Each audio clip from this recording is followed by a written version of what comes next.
Actually, Riley, I want to learn Arabic so I can learn the term "I'm sorry." Shukriya. Thank you. Oh, well, I need to learn sorry. Assalam. I always imagine that the Tower of Babel, the language that everyone spoke, if you just look at the biblical names, the language that people spoke probably sounded something like a Delta blues scat. Yeah. Before the tower was smashed. Uh-huh. Like everybody was kind of going around just doing like a Nebuchadnezzar's Yeah. You know? Who smashed that tower? Was it Muhammad Atta?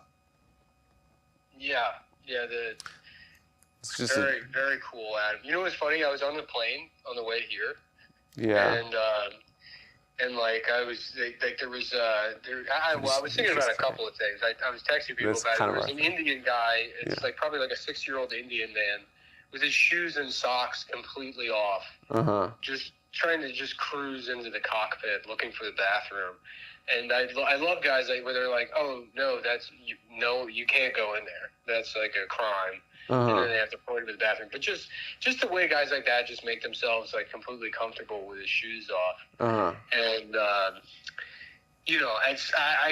was like, actually I don't want to say it on the show. But yeah, just like texting about how it's like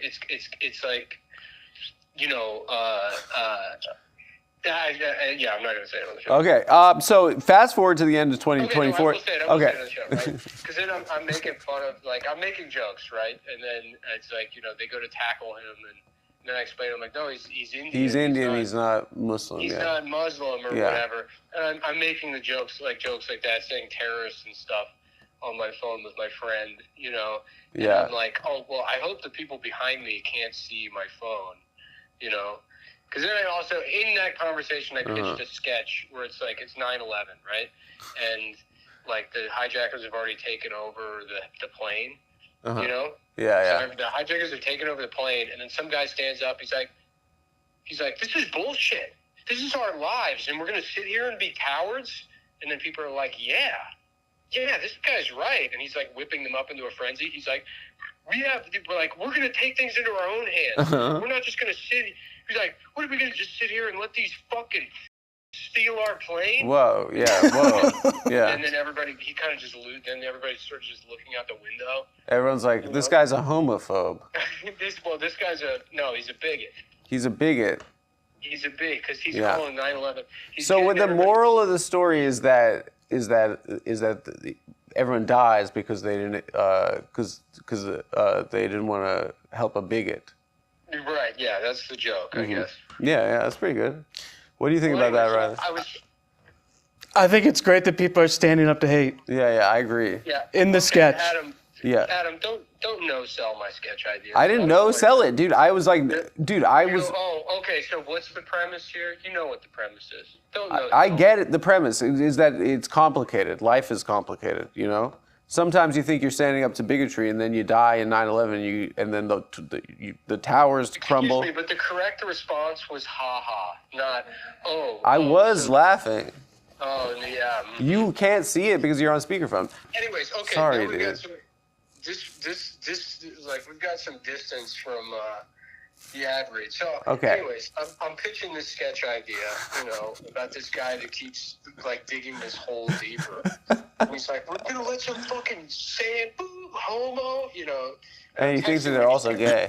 Yeah, okay. Yeah, right, yeah. And I'm texting this stuff on, and I'm like, oh, man, I hope the people behind me can't see what I'm texting. Yeah, because you're saying a lot of risque stuff. Right, yeah, but like, imagine you're on a plane and you see someone saying, like, terrorism and bomb and hijack. And slurs.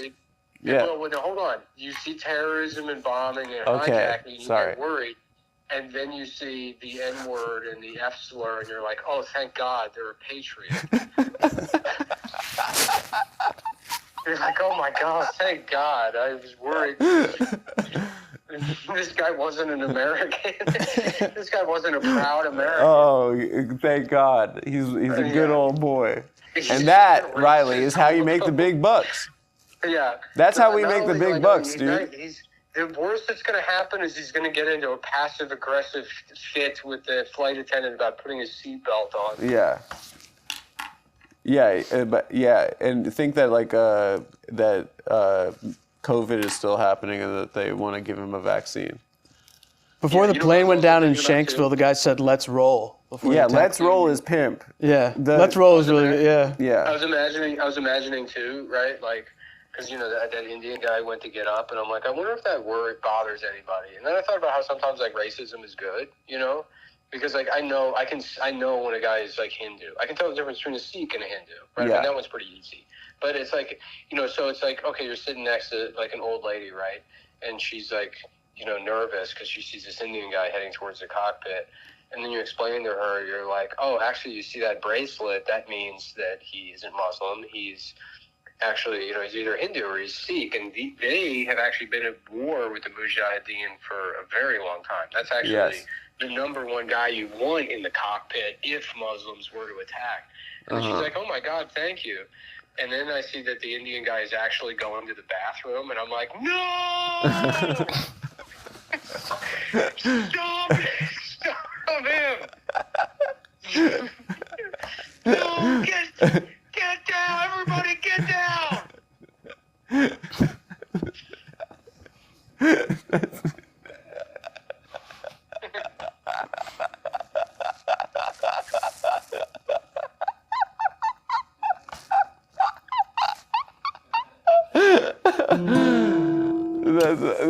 That was pretty good, dude. Yeah. That was pretty good.